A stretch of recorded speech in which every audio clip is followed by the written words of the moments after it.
what could you do to improve yourself? Well, let's step one step backwards. The first question might be, why should you even bother improving yourself?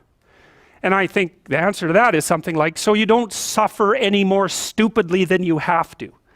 And maybe so others don't have to either. It's something like that. You know, like there's a real injunction at the bottom of it. It's not some casual self-help doctrine. It's that if you don't organize yourself properly, you'll pay for it, and in a big way, and so will the people around you. Now, and you could say, well, I don't care about that, but that's actually not true. You actually do care about that, because if you're in pain, you will care about it.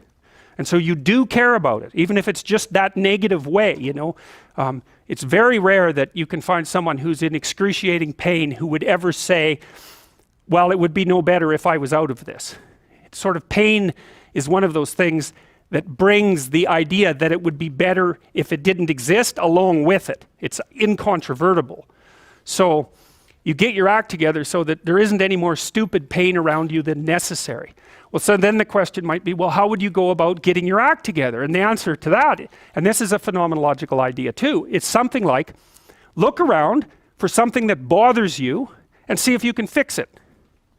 So now you think, well, let's say you go into you can do this in a room. It's quite fun to do it just when you're sitting in a room, like a room, maybe your bedroom. You can sit there and just sort of meditate on it and think, okay, if I wanted to spend 10 minutes making this room better, what would I have to do? And you have to ask yourself that, right? It's not a command, it's like a genuine question.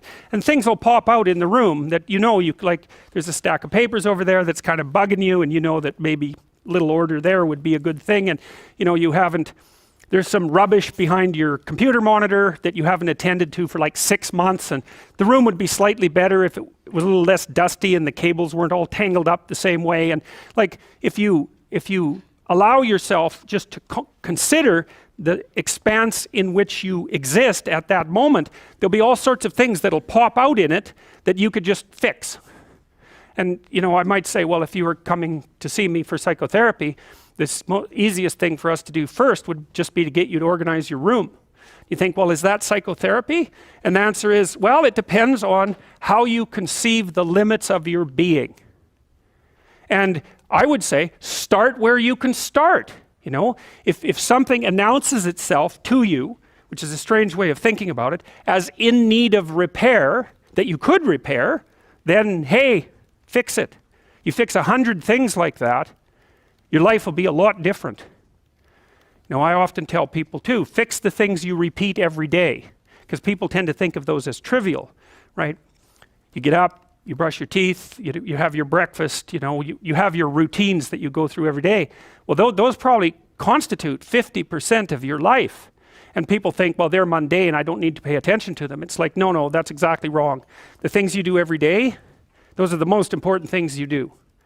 Hands down. All you have to do is do the arithmetic.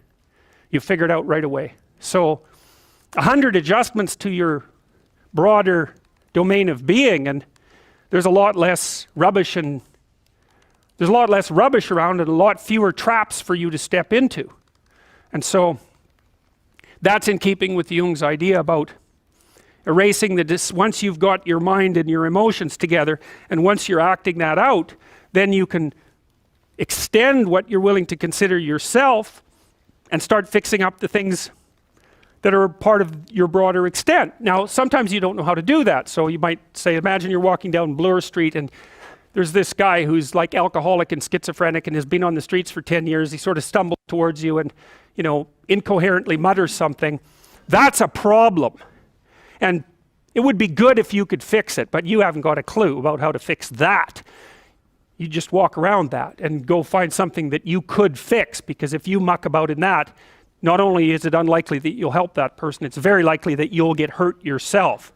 So, you know, just because while you're experiencing things announce themselves as in need of repair doesn't mean that it's you right then and there that should repair them. You have to have some humility.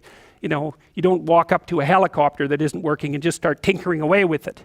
You have to stay within your domain of competence. But most of the time, if people look at their lives, you know, it's a very interesting thing to do. I like the idea of the room, because you can do that at the drop of a hat. You know, you go back to where you live and sit down and think, okay, I'm going to make this place better for half an hour. What should I do? And you have to ask.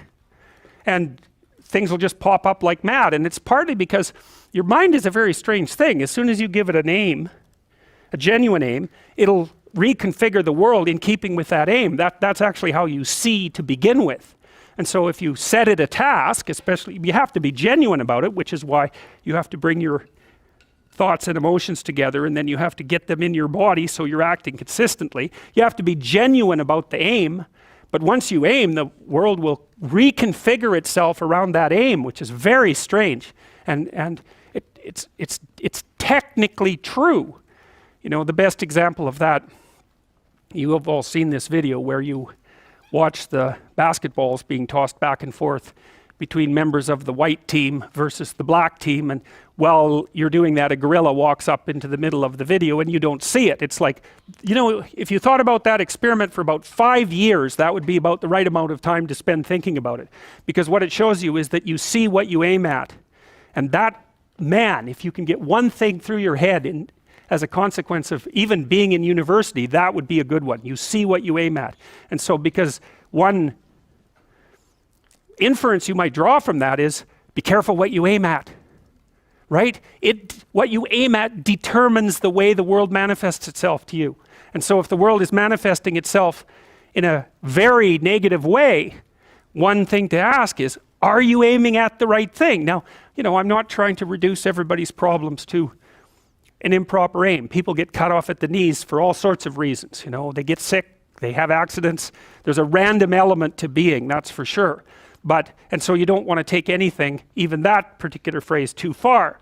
You want to bind it with the fact that random things do happen to people, but it's still a great thing to ask.